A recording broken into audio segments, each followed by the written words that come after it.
सबसे पहले इलस्ट्रेशन देखेंगे। Calculate the angle of 1 degree, 1 degree के बाद 1 मिनट, मिनट बोलते हैं इसको, okay. And then 1 second in a what, radian, जो ऐसा यूनिट है एंगल का। एंगल का कैसा यूनिट है? ऐसा है। मतलब इन शॉर्ट हमें 1 डिग्री को, 1 मिनट को एंड 1 सेकेंड को किस में कन्वर्ट करना है? रेडियन में। और डिग्री एंड रेडियन के बीच का रिलेशन ये रहा। 360 डिग्री को 2 पाई रेडियन बोलते हैं, या 180 डिग्री हो ना, उसको पाई रेडियन बोलते हैं। क्या बोलते हैं? Pi radian. तो ये रिलेशन को हम यूज करेंगे। और आपको पता है कि 1 मिनट कितना 1 डिग्री कितना मिनट्स होता है? 60। और 1 मिनट में 60 सेकंड होते हैं। This minute and second is the unit for angle, not time. अभी हम टाइम का डिस्कशन नहीं कर रहे। किसकी बात कर रहे हैं? एंगल की बात कर रहे हैं। बात क्लियर हुई? आया ना? तो what we are going to do is, listen carefully. हमने केमिस्ट्री में कहीं ऐसा पढ़ा था कि 180 degree over pi radian, okay, fraction वाला मेथड। अगर मैं 180 डिग्री ओवर पाई रेडियन लिखता हूं तो मतलब कि वो फ्रैक्शन कितना हो गया? 1। That is equal to nothing but pi radian over 180 degree. अगर आपको डिग्री को मतलब डिग्री में कन्वर्ट करना है तो आप इससे मल्टीप्लाई कर लीजिए। 1 से मल्टीप्लाई करने से वैल्यू चेंज नहीं होती है, लेकिन यस, इससे मल्टीप्लाई 1 की इक्वल्स टू में ही है ना ये, तो इससे मल्टीप्लाई करने से यूनिट चेंज हो जाएगा। तो डिग्री में करना है तो 180 अपन पाई से मल्टीप्लाई करना है, और अगर किसी को रेडियन में कन्वर्ट करना है तो पाई अपन 180 से। तो सपोज मुझे 1 डिग्री को रेडियन में कन्वर्ट करना है तो मैं 1 को कितने से मल्टीप्लाई करूंगा? Pi into 1/80। तो वे किस में कन्वर्ट हो जाएगा? देखो दिया है ना, 1 डिग्री इक्वल्स टू पाई अपन 180। पाई का वैल्यू 3.142। ओके, आगे अगर आप 3.142 करना चाहते हो तो वो भी ठीक है। वो ना करना चाहो तो आपके पास कैलसी होना चाहिए। फटाफट से परफॉर्म करो। 22/7, यानी आप कीजिए 22 डिवाइड बाई 180 डिवाइड बाई 7। कोई गलती से मल्टीप्लाई 7 ना करे। 22 divide by 180 divide by 7। Okay, boards के लिए you can use calci, but for JEE can't. Okay, 0.01745 आया। ओके, अगर मैं 2 पॉइंट राइट हैंड साइड जाता हूं, ध्यान देना, 2 पॉइंट अगर मैं राइट हैंड साइड जाता हूं तो negative power. How much power? तो नेगेटिव पावर। ध्यान देना। आगे बढ़ता हूं। आगे हमें क्या फाइंड करना है? 1 सेकेंड के लिए। किसके लिए फाइंड करना है? 1 सेकेंड। ठीक है, उन्होंने जो किया है मैं गलत नहीं बोल रहा हूं, लेकिन हम ऐसे जाएंगे। पहले 1 मिनट, सॉरी सेकेंड नहीं, 1 मिनट्स। तो मिनट को मुझे किस में कन्वर्ट करना है? पहले डिग्री में, अब मुझे रेडियन में जाना है। कहां जाना है? रेडियन में। तो मैं मिनट को डिग्री में कन्वर्ट करूंगा। तो minute is the smaller unit, degree is the bigger unit. तो अगर मैं स्मॉलर से बिगर में जा रहा हूं तो डिवाइड करना है। और आपको पता होगा कि 1 डिग्री इक्वल्स टू 60 मिनट होते हैं। तो मतलब मुझे डिग्री में जाना है ना, तो 1 डिग्री 1 अपन क्या हो जाएगा? 60। तो 1/60 डिग्री। Got it? आया समझ में? अब अगर आपको पता है कि डिग्री में से मुझे किस में जाना है? रेडियन में, तो मुझे पाई अपन क्या करना पड़ेगा? 180। तब जाके वो किस में कन्वर्ट हो जाएगा? तो मतलब कि 1 की जगह पे मैं यहाँ पे लिख देता हूँ पाई 22/7/60/180। मतलब कि आप करो कैलसी के अंदर 22 divide by 7 divide by 60 divide by 180।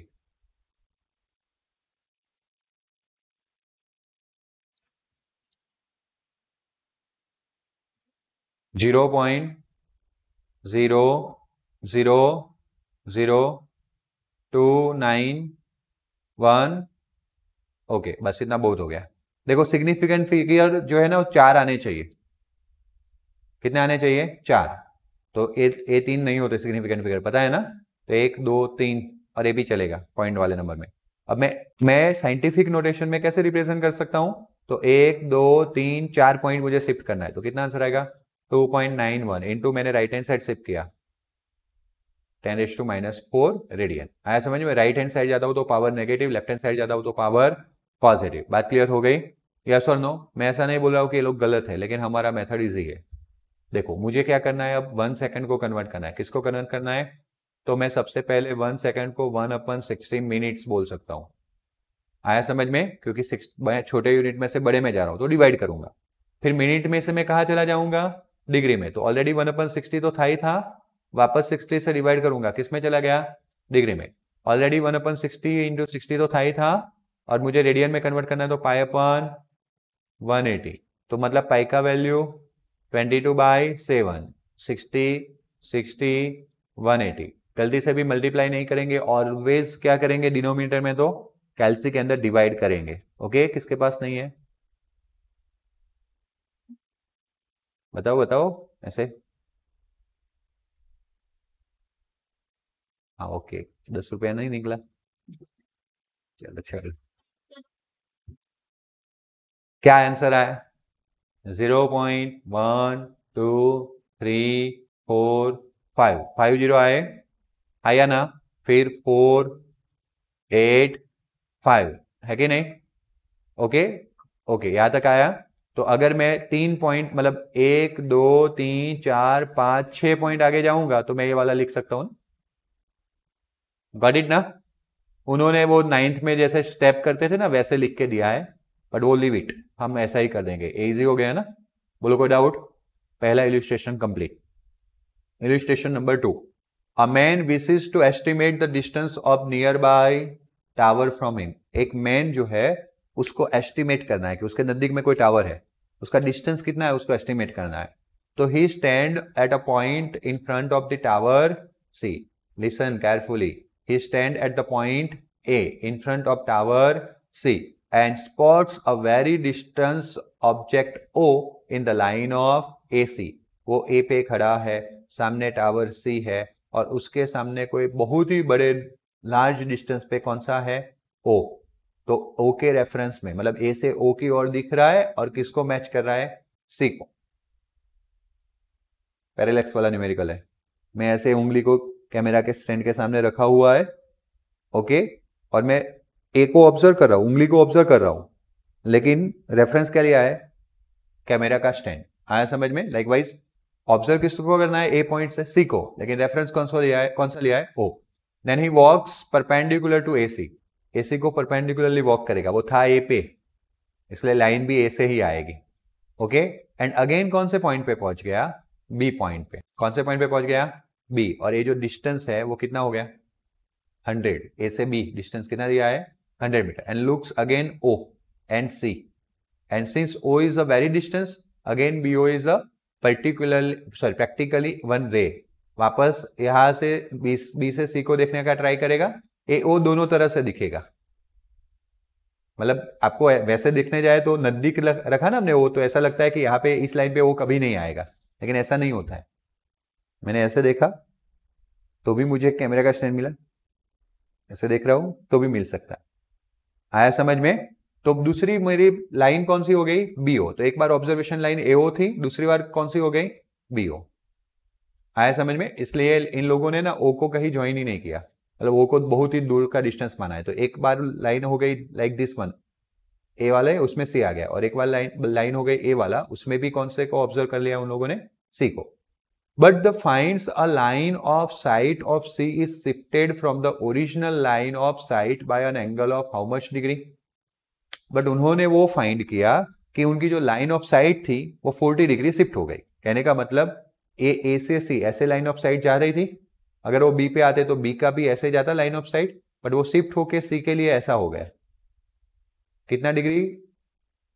40 degree. कितना डिग्री? 40। अगर ये 40 है तो ए वाला डिग्री भी कितना बनेगा? 40। This is nothing but parallax angle. इसको कौन सा एंगल बोलते हैं? पैरेलक्स एंगल बोलते हैं, है ना? Estimate the distance of tower C from original position O, मतलब कि आपको ए फाइंड करना है, ए सी। क्या फाइंड करना है? ए सी। आया समझ में? थीटा का कौन सा साइड पता है आपको? थीटा का कौन सा साइड पता है? ऑपोजिट। और कौन सा फाइंड करना है? एडजेस्टेंट। तो ऑपोजिट ओवर एडजेस्टेंट, ऑपोजिट ओवर एडजेस्टेंट क्या होता है? tan function. गॉट इट ना? तो हमने फिगर बनाया इंफॉर्मेशन से, पैरेलक्स एंगल थीटा 40 डिसाइड कर लिया, ट्राइंगल एबीसी के अंदर tan थीटा यानी opposite side that is AB over AC। तो AB और AC आ गया, मुझे फाइंड करना है AC। AC ऊपर जाएगा, tan थीटा नीचे, AB हमारे पास 100 था और that is the tan 40। Now the task is that कि what is the value of tan 40, क्योंकि आपको 30 होता, 0 होता, वो सब पता चलता, आया ना? ओके, 90, 45 वो सब पता चलता, लेकिन आपको क्या पता नहीं चल रहा है? tan 40 का वैल्यू क्या है?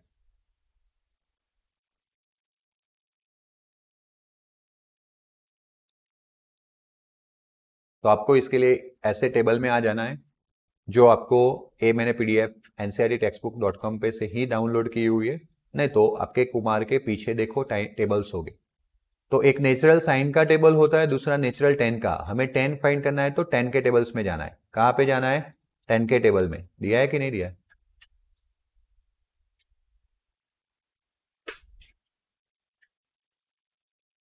बिल्कुल नहीं दिया है। पक्का नहीं दिया है? ओके, छोड़ दो फिर। मुझे ऐसा लगा था कि कुमार के पीछे दिया हुआ है, नहीं दिया है तो आपको इस टेबल को अपने पास रखना पड़ेगा। 9 पेज का है, वैसे 9 पेज जरूरी भी नहीं है, सिर्फ 5।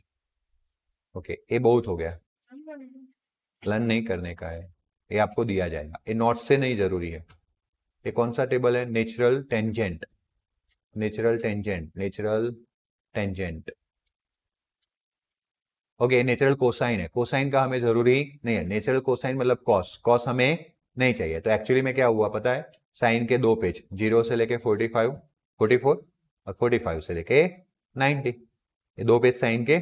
और 10 के भी 2 पेज, 0 से लेके 44 एंड 0 से लेके 90, बस ये 4 पेज की जरूरत है। आया समझ में? अब मुझे मुझे 10 फाइंड करना है, कौन से एंगल के लिए? तो ये टेबल आपको एग्जामिनेशन में दिया जाएगा, बोर्ड के एग्जामिनेशन में। सिर्फ कौन से एग्जामिनेशन में? बोर्ड, उसके बाद कहीं नहीं दिया जाएगा। ओके, तो उसके बाद होता क्या है? That depends on situation. कभी कभी जी वगैरह में दिया जाता है वैल्यू सीधा, बट अभी के लिए मैं देखना बताता हूं कि टेबल कैसे देखना है। तो 40 रहा, this is the line of degree, you can see over here, यहाँ पे लिखा नहीं है। एक इसका लाइन है डिग्री, सारी डिग्री इधर लिखी हुई है, 0 degree, 1 degree, 2 degree, 3 degree. Got it? आया ना? तो हमें अभी 1040 फाइंड करना है, रहा 1040, उसका सामने ही उसका वैल्यू है 0.8391। 0.8391 है ना, मतलब 0.8391 है।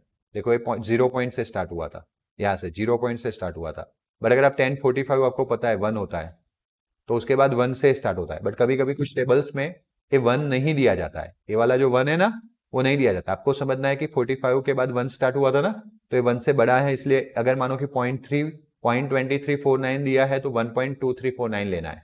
जैसे कि ये वाला वैल्यू कितना है? 1.2393। ए वाला वैल्यू कौन सा है? आया समझ में? आगे से जो कंटिन्यू होके जा रहा है वो समझ में आया ना? तो लाइक वाइज यहां पे भी आपको ध्यान देना है कि 0 पॉइंट कैसा है? 0 पॉइंट। तो कितना वैल्यू मिला हमें? 0.8391। इसमें भी काफी कुछ होता है, टेबल को इतना इजीली नहीं देखना है, आगे ट्विस्ट आएंगे जैसे जैसे मैं आपको एक्सप्लेन करते जाऊंगा। अभी सिखाने जाऊंगा आप भूल जाओगे, जैसी जैसी जरूरत आएगी मैं सारा टेबल कैसे देखना है सिखाते जाऊंगा। तो अभी 1040 का आप वैल्यू देखे कितना है? 0.8391। तो 100 डिवीजन में 0.8391, आंसर क्या आ जाएगा? Check it out fast. 119.175 आया? यस, आया ना? ओके, तो अब इसको हम 119 मीटर बोल सकते हैं। आया समझ में? ये एक्स्ट्रा प्रैक्टिस के लिए दिया है, आपके लिए करना है, कोई होमवर्क चेक नहीं करेगा, कुछ भी नहीं करेगा, आपको देखना है ना? जैसे यहाँ पे 40 एंगल दिया था, कितना एंगल दिया था? 40। वैसे यहाँ पे कितना एंगल दिया है? 30 दिया है। बात समझ में आया? और डिस्टेंस तो वही का वही रखा है, तो आपको खुद करना है। 1/√3 आ जाएगा। 1/√3 जो होता है वो ऊपर चला जाएगा, तो √3 हो जाएगा। √3 इंटू 100, √3 होता है 1.73, 1.73 100 173 मीटर आंसर है ना? मैंने ओरली गिन लिया, आप लोग सुन रहे हैं कि क्या कर रहे हैं सर, तो यहाँ पे 1030 रखा। 1030 क्या होता है? 1/√3। उसमें फिर टेबल में जाने की जरूरत, अगर एग्जामिनर को पता है कि क्वेश्चंस पेपर में 30, 40, 30, 45, 60, 90 ऐसे एंगल पूछे गए, तो वो टेबल तो आपको आता ही होगा ना, बराबर? उसमें टेबल देंगे नहीं, ना तो कोई वैल्यू देंगे। अगर आपको टेबल नहीं देना है तो वैल्यू चिपका के भी देते हैं कि 10 का ये वैल्यू है, 1040 = 0.8391, तो आपको डायरेक्ट यूज कर लेना है। आया समझ में? ज्यादातर वही आता है आजकल पेपर्स में, 1040 का वैल्यू दिया जाता है। बट 1030 का वैल्यू कोई देगा, वो आपको खुद रेडी करना है। 1/√3, √3 ऊपर चला गया, यहाँ पे 1/√3 रखोगे तो √3 ऊपर चला गया, तो √3 इंटू 100, √3 होता है 1.73, बाकी आपके पास कैलसी है तो 173 आ जाएगा, 100 से मल्टीप्लाई करेंगे तो। बात क्लियर हुआ? साइन कॉस का सिंपल सा ट्रिक मैं बता देता हूं। अपना हाथ ऐसे कीजिए, फटाफट से अपना हाथ ऐसे कीजिए, दिस इज द 0 आया था सूची 173 आ गया ना बेटा ओके हाँ भाई मैंने बोला ईच एंड एवरी चीज आपको ट्राई करनी है बट हो गया ना चलिए अब इसको 0 बोलना है क्या बोलना है 0 30 मेरे साथ पकड़ते जाना 45 60 एंड 90 इतने एंगल्स नहीं देंगे इतने एंगल्स आपके हाथ में है टेबल बनाने की जरूरत नहीं है अरे रुक अभी टेक खत्म नहीं हुआ गिरा वो मिलेगा नहीं यहाँ पे ओके 0 30 45 60 90 मानो कि अगर आपको कोई पूछता है साइन 30 का वैल्यू क्या है तो आप 30 वाले फिंगर को पकड़ लीजिए 0 30 पकड़ लिया आइया ना फॉर्मूला आपको साइन का ऐसे याद रखना है under root number of finger divide by 2 नया formula by Amit sir under root number of finger divide by 2 बड़े नंबर ऑफ फिंगर एक कॉमन फॉर्मूला है साइन एंड कॉस के लिए लेकिन अगर साइन होता है तो अबव फिंगर एंड कॉस होता है तो below finger number of above finger divide by 2 और फिंगर्स को अंडर रूट के अंदर रखना है तो लिसन मैंने 30 के लिए किसको पकड़ा है इसको पकड़ के रखा है थंब को मैं फिंगर मानूंगा तो हाउ मेनी फिंगर्स अबव ऊपर वाले कितने हैं 1 तो साइन 30 में अबव वाला अंडर रूट 1 डिवीजन में 2 अंडर रूट 1 बाई 2 आया समझ में रुको रुको रुको चमत्कार के बिना नमस्कार नहीं है ना देखो 0 30 45 को पकड़ लू कितने फिंगर 2 तो अंडर रूट 2 डिवाइड बाई 2 तो 1/√2 क्योंकि 2 नीचे है ना रूट टू नीचे लिख सकते हैं ना बात तो समझ में आ रही है ना मैं क्या बोल रहा हूँ अंडर रूट 2 डिवाइड बाई 2 तो ये 2 को मैं √2 इंटू √2 लिखूंगा एक √2 कट साइन 45 1/√2 था आप टेबल में भी वही निकाल के ले आते लेकिन टेबल में मेहनत बढ़ जाएगा 0 30 45 60 √3/2 आया समझ में 90 ना 0 नहीं होगा 4 है अंडर रूट 4/2 2/2 1 साइन 91 होता है बात क्लियर हो गया same trick you will apply for the cos लेकिन कॉस के लिए नीचे वाले फिंगर गिनने आया समझ में और same thing same tricks you will apply for the tan होता है साइन बाय कॉस तो under root fingers divide by 2 division में under root fingers divide by 2 2 cut तो tan में अबव फिंगर बिलो फिंगर का रेशियो लेना है under root लगा देना है जैसे कि मैंने अभी क्या फाइंड किया tan 30 ना तो 0 30 above finger 1 below finger 3 1/3 under root तो 1 का अंडर रूट 1 हो जाएगा 3 का अंडर रूट 3 1/√3 क्लियर हुआ टेबल बनाने की जरूरत नहीं है ट्रिक समझ में आया अप्लाई करते जाना डेली लाइफ में तो समझ में आएगा बात क्लियर हो गई okay a moon is observe from the 2 diametrically opposite position that is या opposite point that is A and B on a earth the angle theta subtended by a moon by 2 direction of observation is 1 degree 54 minutes. Given the diameter of the earth is about 1.267 10⁷ meter. Compute the distance of moon from the earth. Parallax method पढ़े थे Parallax method में हमने distance between earth and planet find किया था तो earth तो है ही है और moon आ गया आया समझ में इन लोगों ने बोला कि हमारा observation angle parallax angle कितना बन रहा है 1 degree 54 minute and the diameter कितना था अर्थ का हाँ अर्थ के 2 पॉइंट से हमें किसी एक प्लेनेट को ऑब्जर्व करना है वही था ना पैरेलैक्स मेथड तो अर्थ के हमने डायमीट्रिकली 2 ऑपोजिट पैलेस लिए थे या पॉइंट्स लिए थे वहां से हमने मून को ऑब्जर्व किया तो बेसिस पैरेलैक्स मेथड में एक आई से देखते थे फिर दूसरे आई से देखते थे तो 2 आइस के बीच का जो डिस्टेंस था उसको बेसिक बोलते थे बेसिस आया समझ में तो बेसिस बी कितना दिया गया है 1.276 क्रॉस 10⁷ तो this is the B and this is nothing but theta B and theta दिया गया है तो देखो वो फिगर जो हमने पढ़ा था वो आ गया अर्थ के 2 प्लेसेस वो जो ऑब्जर्वेशन प्लेसेस है उनके बीच का जो डिस्टेंस होता है उसको बेसिस बी बोलते हैं ओके और उनके थ्रू जो ये 2 पैरेलैक्स लाइन बनी उसमें बीच में जो एंगल बना प्लेनेट को ऑब्जर्व करते हुए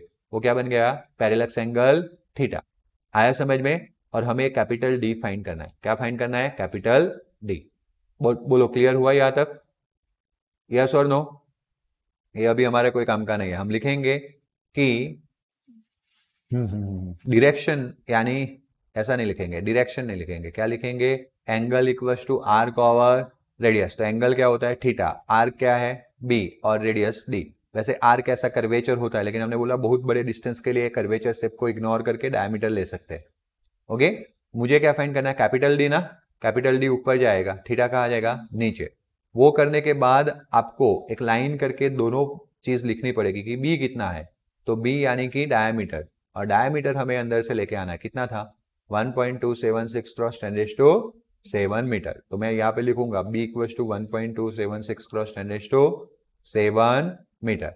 अब मुझे दूसरा क्या लिखना है भाई, थीटा। थीटा कितना डिग्री, कितना डिग्री दिया है, 1 डिग्री 54 मिनट्स। वो चलेगा नहीं, है ना, 1 डिग्री है, दूसरा मिनट है, नहीं चलेगा। और वैसे बिल्कुल नहीं चलेगा क्योंकि वो एसआई में नहीं है। एंगल का एसआई यूनिट कौन सा है, ऐसा एक यूनिट एंगल का कौन सा है, रेडियन। क्या क्वांटिटी,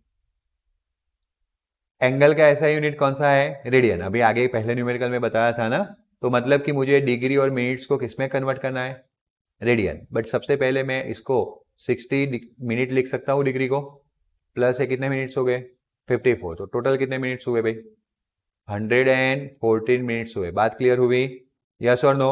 114 को जैसे मिनट को मैं 60 से डिवाइड करूंगा वो किस में कन्वर्ट हो जाएगा, डिग्री में। और जैसे मैं इसको पाई अपन 180 कर दूंगा तो वो किस में कन्वर्ट हो जाएगा।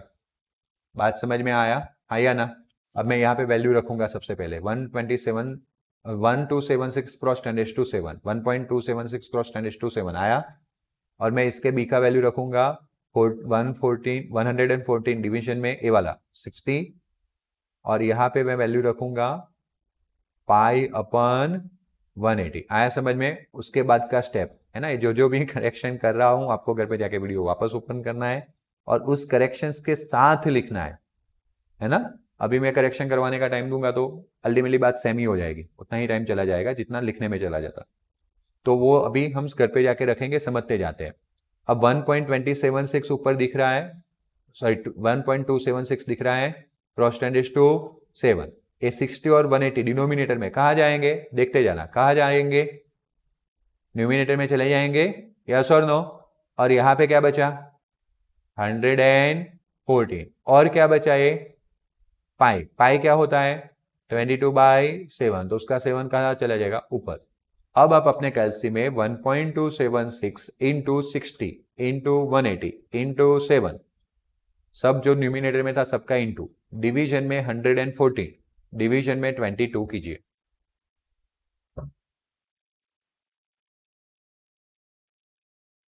कितना आया 38.46। ओके बस 46 तक हो गया क्योंकि 4 सिग्निफिकेंट डिजिट चाहिए मुझे। ओके इंटू 10⁻7 पावर है, आया ना। अब मैं एक पॉइंट साइंटिफिक नोटेशन के लिए एक पॉइंट आगे चला जाऊंगा, आ गया 3.85। ये जो 46 था 6 को निकाला तो आगे एक ऐड कर लेंगे। ओके और 10⁻, क्या हो गया 8 मीटर। क्लियर हुआ। हम थोड़ी ना याद रखने जाने वाले हैं कि भाई 1 minute equals to 2.91 cross 10⁻⁻4 radian हो रहा है, वो याद रख के जाने वाले हो नहीं, इसलिए हम तो हमारा ही कॉन्सेप्ट लगा देंगे। बात क्लियर हो गई, आया ना। देखो ऐसे दो प्रैक्टिस के लिए आपको दिए गए, और वैसे तो अक्टूबर 2013 में भी पूछा गया है। सिर्फ क्या चेंज कर दिया, क्या चेंज कर दिया, डिग्री 54 मिनट्स था उसके पे क्या कर दिया 30 मिनट्स चेंज कर दिया। गॉट इट ना। इसमें भी क्या चेंज किया, डिग्री किया कि नहीं चेंज। ओके मिनट मतलब एंगल चेंज कर लिया, 1 डिग्री 8 मिनट्स। गॉट इट ना। तो आप घर पे प्रैक्टिस कर सकते हो कि नहीं कर सकते हो आराम से, है ना, गुड। अब उसके जैसा ही लेकिन अनदर न्यूमेरिकल, बट इसमें क्या है पता है, अगर एक बार हमें पैरेलैक्स मेथड से अर्थ एंड प्लेनेट के बीच का डिस्टेंस पता चल जाता था तो हम उस प्लेनेट के डायमेंशन फाइंड आउट कर पाते थे। याद आ रहा है डायमेंशंस वाला। तो यहाँ पे आपको अर्थ एंड सन के बीच का डिस्टेंस दे दिया गया है, आपको सन का डायमीटर फाइंड करना है। क्या फाइंड करना है, formula remains same, angle equals to arc over radius. तो देखो sun angular diameter measure to be 1920 second, angle दिया गया है लेकिन सेकंड में, किसमें दिया गया है सेकंड में। अच्छा है ना, दो अलग अलग यूनिट्स देते तो वापस हमें प्लस करना पड़ता, बट पहले से एक ही यूनिट में दिया है, कोई दिक्कत नहीं है। सेकंड से कहाँ कन्वर्ट होके जाएंगे मिनट, मिनट से कहाँ जाएंगे डिग्री, और फिर डिग्री में से फाइनली कहाँ पहुंचेंगे रेडियन, क्योंकि हमें यूनिट जो है एंगल का किसमें चाहिए रेडियन के अंदर। बात क्लियर हुआ। Distance of sun and earth जो बड़ा डिस्कशन हुआ था एक बार, जिसको एस्ट्रोनॉमिकल यूनिट्स बोलते हैं, और मैं 1.496 तक सही था, 10⁻15 मैंने बोल दिया था वो गलत था। वो लाइट ईयर के लिए आता है, बट 10⁻11 किसके लिए आता है? एस्ट्रोनॉमिकल यूनिट्स के लिए। बात क्लियर हुआ? यस और नो? अभी हमें डायमीटर फाइंड करना है, तो देखो this is the sun diameter. इस बार हमें अर्थ के किसी एक ही प्लेस से सन के डायमेट्रिकली ऑपोजिट प्लेसेस को ऑब्जर्व करना है, और ये दो डायरेक्शन के बीच में जो एंगल मिलेगा वैसे है तो वो पैरेलक्स एंगल, लेकिन अभी वो डायमीटर दो साइड डायमीटर के दो पॉइंट वो एंगल बना रहे हैं, इसलिए इसको हम एंगुलर डायमीटर बोलते हैं। क्या बोलते हैं? Angular diameter. बात समझ में आया ना? इसलिए सबसे पहले अल्फा इक्वल्स टू 19200 सेकेंड। तो हम यहां से आगे कैसे कैरी फॉरवर्ड करेंगे? हमें थोड़ी ना याद रहता है कि इससे मल्टीप्लाई करना है, नहीं, हम तो ऐसे करेंगे 19200 हम सेकंड है। ओके, अब सेकंड को मुझे किस में कन्वर्ट करना है? मिनट में। अभी बताया था ना, तो सेकंड टू मिनट, छोटे यूनिट में से बड़े यूनिट में जाते हैं, तो क्या करना पड़ेगा? Divide by 60। Minute two degree, वापस सेकंड में नहीं आना है। सेकंड टू मिनट 60 से डिवाइड किया, मिनट टू डिग्री 60 से डिवाइड किया, डिग्री टू रेडियन, अगर रेडियन में कन्वर्ट करना है पाई अप 180 डाउन। आया समझ में? This much radian. तो ये हमने डेटा बनाया कि इतना दिया गया था, इतना रेडियन में कवर किया, एंड कैपिटल डी हमें दिया गया था 1.496 10⁻11। Angle alpha equals to arc over radius, तो देखो अल्फा के सामने जो होता है वो आर्क कितना है? डी, ओवर रेडियस क्या है? Capital D. अगर वो पैरेलक्स वाला होता तो इसको बेसिस बोलते थे। क्या बोलते थे? बेसिस। वो अभी डायमीटर हो चुका है। बात क्लियर हुआ? अगर मुझे स्मॉल डी फाइंड करना है तो अल्फा इंटू क्या करना पड़ेगा? डी करना पड़ेगा। अब अल्फा का वैल्यू तो हमारे लिए डिफरेंट है, पता है ना आपको? अल्फा का वैल्यू हमारे लिए क्या है? 1920। पाई की जगह पे क्या लिख सकता हूँ? 22/7। नीचे ऑलरेडी क्या है भाई? बोलो भाई, 60 इंटू 60 इंटू 180, और कैपिटल डी से मल्टीप्लाई करना है, वो कितना है? 1.496 इंटू 10⁻11। तो आप क्या करोगे? 1920 इंटू 22 इंटू 1.496, डिवीजन में 7, डिवीजन में 60, डिवीजन में 60, डिवीजन में 180। 0.01393। ओके, 4 डिजिट हो गए मेरे लिए, बहुत हो गया। वट हाँ, अगर इसके बाद 4 है तो आगे कुछ नहीं है, अगर इसके बाद 6 है तो आगे मुझे 4 कर देना है। पता है ना आपको? जो लेटर आप ड्रॉप करते हो, जो डिजिट आप ड्रॉप करते हो, वो 5 से बड़ा है तो आगे एक ऐड करना है। राउंड ऑफ के रूल्स पता है ना? ओके, 10⁻²। अभी कितना बाकी बचा भाई? 11। कितना बाकी बचा? और वहां से हम पहुंचेंगे यहाँ पे, 1-2 पॉइंट इधर शिफ्ट हुआ तो 11 में से 2 कट हो जाएंगे। आया समझ में? 1.393 10⁻9 मीटर। बोलो कोई डाउट? यस और नो? जो थियोरिटिकल है मैं उसको टच नहीं करने वाला हूं, ए वाला, बराबर? वो आपको खुद ब खुद स्टडी करना है, क्योंकि हमने कहीं ना कहीं चैप्टर के थ्योरी में कवर कर लिया है। थोड़ा टाइम बचाना पड़ेगा क्योंकि 11th का सिलेबस लंबा है। Okay, 2 clocks are being tested against the standard clock located in the national laboratory at 12 noon by the 2 standard clocks। वैसे ये है थियोरिटिकल चीज ना, लेकिन थोड़ा मैग्नीट्यूड है, मैथमेटिकल डेटा है, तो मैं उस पर वर्क कर लेता हूं। तो 2 क्लॉक है जिनका मंडे से लेके सैटरडे तक का टाइम बताया गया है, कि जब नेशनल लेबोरेटरी में जो क्लॉक रखा हुआ है ना, उसमें कितने बजे थे भाई?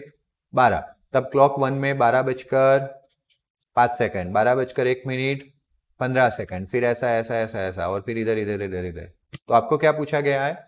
What if you are doing an experiment that required a precision time interval measurement, which of 2 clocks will you prefer? In short आपको बताना है कि कौन सी क्लॉक प्रिसाइज है। तो प्रिसाइज के लिए सबसे पहले आपके दिमाग में वो आना चाहिए कि प्रिसीजन है क्या। तो व्हाट इज द प्रिसीजन?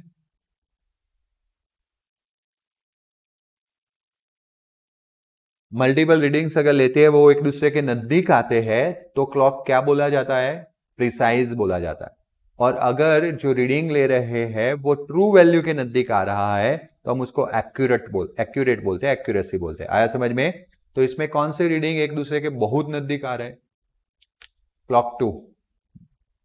देखो 10:15 6 second, 14 minutes 59, 15 minutes 14 minutes 15 minutes 15 minutes. But यहाँ पे तो देखो, कभी 12 बजा है, कभी 1 मिनट हो गई है, कभी 11:59, कभी वापस 12:01, कभी 11:59, कभी 12:01, कभी 12:01।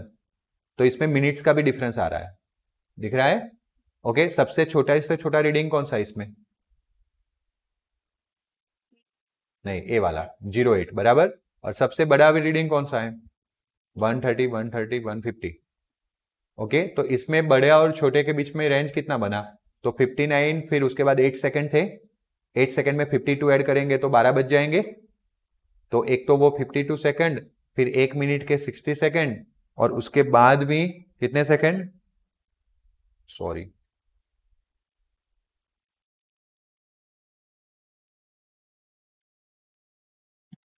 हाँ, उसके बाद के भी 50। तो टोटल कुल मिला के कितने हुए? 50, 50, 100, 160, 162 सेकंड का गैप बन रहा है छोटे से बड़े रीडिंग के बीच में। यहाँ पे सबसे छोटा 14 वाला देखो, 14 में 53 है कि नहीं, क्योंकि ये 14 में 59 है। और 15 वाला देखो, 15 में 6, 15 में 18, 15 में 7, 15। ओके, तो 53 में 7A वाले और 24O वाले, तो सिर्फ गैप कितने का बन रहा है? 31 सेकंड। मतलब कि इनके रीडिंग के बीच में रेंज कितनी है? 31 सेकंड की। रेंज किसको बोलते हैं? छोटे एंड बड़े रीडिंग के बीच में क्या डिफरेंस है। बट यहां पे इस क्लॉक में रेंज कितनी बन रही है? 162 सेकंड। इसका मतलब इसका प्रिसीजन बहुत ही अच्छा है। आया समझ में? तो ये प्रिसाइज है, लेकिन एक्यूरेट तो बिल्कुल नहीं है, क्योंकि 12 बजे थे, कितना बजे बता रहा? ये एक्यूरेट है क्योंकि देखो नजदीक नजदीक में आंसर आ रहे हैं, लेकिन प्रिसाइज नहीं है। बात समझ में आया ना? जो मैंने बताया वो आ गया? यस और नो? बड़े रीडिंग छोटा रीडिंग, वो दोनों के बीच में डिफरेंस किया, मिनट सेकंड में से सेकंड को कट किया, मिनट में से मिनट को कट किया। बट कैसे किया होगा? You can see over here कि एक में से 59 कैसे कट होता है। तो पता है? नहीं पता है तो बता देता हूं। इसको 11 बनाया जाता है, टोटल 60 कैरी करके लाते हैं, 61 करते हैं। 60 की भी कैरी करनी पड़ेगी। समझ में आया ना? क्योंकि मिनट है, वो नॉर्मल पॉइंट वाला डेसिमल वाला सिस्टम नहीं है। अब बात क्लियर हुई? यहां से 1 मिनट कम किया तो यहाँ पे कितने सेकंड ऐड किए? सॉरी, माय मिस्टेक, 1 आवर हमने कम किया तो यहाँ पे कितने मिनट ऐड किए? 61। आया समझ में? लाइकवाइज जब इसका डिफरेंस कर रहे थे तो 24 में से 53 कट होगा नहीं, तो मैं सेकंड है और ये मिनट है तो 1 मिनट कम कर दूंगा, 14 मिनट्स हो गए, तो यहाँ पे 60 ऐड कर लूंगा तो कितना हुआ? 84। 84 में से 53 जाएगा, कितना आंसर आएगा? बात समझ में आया? 14 में से 14 गया, 10 में से 10 गया 0। तो रेंज मैंने जैसे बताया आपको उस तरह से आपने वापस रेंज फाइंड किया, और फिर जो भी बताना था वो आपने यहाँ पे बता दिया कि इसमें 31 सेकंड है, that's why clock 2 is used. We can select the which clock? 2 clock. क्यों? क्योंकि क्लॉक 2 मोर प्रिसाइज है, और आपको यहाँ पे बोला था कि आपको क्या चाहिए था। अगर आपको प्रिसीजन की जगह पे मैं न्यूमेरिकल में एक्यूरेट पूछ लूँ तो आपका आंसर क्या हो जाएगा? क्लॉक 1। बात समझ में आया? हाँ पागल। ओके, बात क्लियर हुआ? फिर हमने एरर वाला पढ़ा था topic, if you remember. Errors बात देखो मेरे सामने, देखो एरर्स वाला टॉपिक पढ़ा था, हाँ या ना? तो एरर में हमने क्या किया था कि हमें कोई एक्सपेरिमेंट करना होता है। तो सपोज यहाँ पे भी वैसा दिया गया है कि we measure the A type के न्यूमेरिकल बहुत आईएमपी है। We measure the period of oscillation of simple pendulum in a successive measurement. हमें कुछ रीडिंग मिले कि पहले एक्सपेरिमेंट में 2.63 रीडिंग मिला टाइम पीरियड का, पेंडुलम का। पेंडुलम का टाइम पीरियड क्या होता है? This is the pendulum, oscillations of pendulum. Okay, तो 1 ऑसिलेशन, A1 ऑसिलेशन हुआ। टू कंप्लीट द 1 ऑसिलेशन जो टाइम लगता है उसको हम बोलते हैं टाइम पीरियड। तो पहले फाइंड किया हमने 2.63, फिर फाइंड किया 2.56, फिर 2.42, फिर 2.71, फिर 2.80, सब अलग अलग टाइम आए, है या ना? अब मुझे इसमें क्या फाइंड करना है? तो ये मेरा जो एक्सपेरिमेंट है, इसमें जो मैंने मेजरमेंट किया उसके अंदर कितनी एब्सोल्यूट एरर है, कितनी रिलेटिव और कितनी परसेंटेज। बट एक्चुअली में कोई भी एरर तो मुझे तब पता चलेगा मेरे पास ट्रू वैल्यू होगा। ट्रू वैल्यू जब नहीं दिया जाता है, तो मैंने आपको थ्योरी में बताया था कि जो एवरेज होता है, मीन होता है, वही ट्रू वैल्यू बन जाता है। तो सबसे पहले मैंने मीन पीरियड फाइंड किया। मीन यानी एवरेज, मैथमेटिक्स आप सबको पता है कि सबका समेशन करो divide by number of observation. तो 5 बार हमने एक्सपेरिमेंट किया था, पांचों का समेशन करना है, 5 से डिवाइड करना है ना? वैसे सही है, इसलिए मैं करने को नहीं बोल रहा हूं। 13.2 डिवाइड बाय 5, 2.624 आया समझ में? आपने वो मैंने बताया था सिग्निफिकेंट डिजिट वाले टॉपिक के अंदर कि अगर आप इंटरमीडिएट कैलकुलेशन कर रहे हो, this is not your final answer. आपका फाइनल आंसर तो एरर में छुपा हुआ है। एरर फाइंड करना है ना, है या ना? तो आप पहले से ही 1 सिग्निफिकेंट डिजिट ज्यादा रखिए, नहीं तो अगर मैं 2.6 अकेला लेके आगे बढ़ूंगा तो क्या हो जाएगा, एरर जनरेट होगी, वो हमारी कैलकुलेशन की एरर है। तो सिग्निफिकेंट डिजिट एटलीस्ट उतने या तो उससे क्या रखना है, एक ज्यादा। तो पहले तो मैंने ज्यादा रखा, देखो इस सब में 3 थे, दिख रहा है, आया ना, तो मैंने एक ज्यादा रखा, 4 रखा कि नहीं, इसको आपके दिमाग के अंदर रख लेना है। अब देखो मिनिमम कितने थे, सब में 3 थे, तो मैंने मेरा रीडिंग भी 3 तक सिंप्लीफाई कर लिया, 2.62। मैं गलती से भी 2.6 लूंगा नहीं तो वो मेरे आंसर में एरर जनरेट करेगा। एक बार अगर आपको ट्राई करना है तो घर पे जाके 2.62 की जगह पे 2.6 लेके ट्राई करना, ये लास्ट वाला आंसर जो है वो वेरी हो जाएगा, ये नहीं मिलेगा। आया समझ में? इसीलिए सिग्निफिकेंट डिजिट वाला लो मैंने सिखाया था, आपको पता है ना क्या, थ्योरी के अंदर जितने चाहिए उससे ज्यादा रखो। और फिर लास्ट में यहाँ पे देखो प्लस में सब में कितने 3 थे, तो हमारा आंसर भी कहां तक होना चाहिए, 3, या तो फिर प्लस में तो हम पॉइंट के बाद के गिनते थे मेन, तो पॉइंट के बाद भी है 2 थे सब में, तो हमने भी यहाँ पे पॉइंट के बाद कितने रखे, 2। अब आपको पता है ना एब्सोल्यूट एरर, फिर डिवाइड, तो 5 is the which number, constant के तो इनफाइनाइट सिग्निफिकेंट डिजिट होते हैं, तो उसको तो ध्यान में लेना ही नहीं है। आया समझ में? चलो, now the thing is what, errors in the measurement में एरर क्या होता है, तो जो हमने मेजर करके रखा है वो वैल्यू माइनस ट्रू वैल्यू, तो सब मेजरमेंट वाले वैल्यू थे ना, उसको उसमें से ट्रू वैल्यू को कट कर लेंगे। ये टाइम पीरियड है तो उसका सिंबल क्या होता है, टी, तो पहले एरर कितनी होगी, डेल्टा T1, दूसरी एरर डेल्टा T2, तीसरी एरर मिली हमें, कुछ में पॉजिटिव मिलेगा कुछ में नेगेटिव मिलेगा, लेकिन जब हम मीन एरर फाइंड करेंगे तो हम सारे पॉजिटिव वैल्यू ही ऐड करेंगे मॉड्यूलस के अंदर। हमने थ्योरी में delta A1 plus delta A2 plus delta A3 ऐसा थ्योरी में A से लिखा था, हम टाइम पीरियड की बात करें तो हमने किससे लिखा, T से। बात क्लियर हुआ? सारे पॉजिटिव वैल्यू ऐड करने हैं, डिवाइड बाय क्या करना है, 5, तो 0.54 डिवाइड बाय 5, तो आंसर आएगा 0.11 समथिंग आगे आएगा, लेकिन हमें पॉइंट के बाद 2 डिजिट तक लेना है, तो 0.11 second, this is error, got it. इसलिए हम टाइम पीरियड को इस तरह से रिप्रेजेंट कर सकते हैं, ट्रू वैल्यू प्लस 0.11 सेकेंड।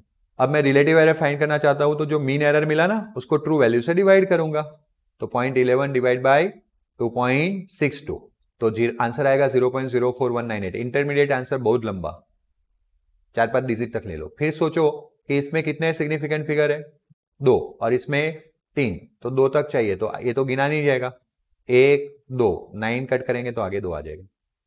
आया समझ में? परसेंटेज में मल्टीप्लाई 100, तो 4.2 बराबर, 100 इज द फिक्स नंबर, तो जो आता है वही आने दो, 4.2। बात क्लियर हुआ?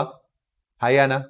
इसी के बेसिस पे काफी ज्यादा न्यूमेरिकल है आपको दिए गए, दिख रहा है कि नहीं, तो आप अच्छे से उसकी भी प्रैक्टिस कर सकते। बोलो कोई डाउट? कंफर्म? तो मैंने 2.7 तक आज सिखाया, 7 तक की बातें आपको ध्यान में रखनी है।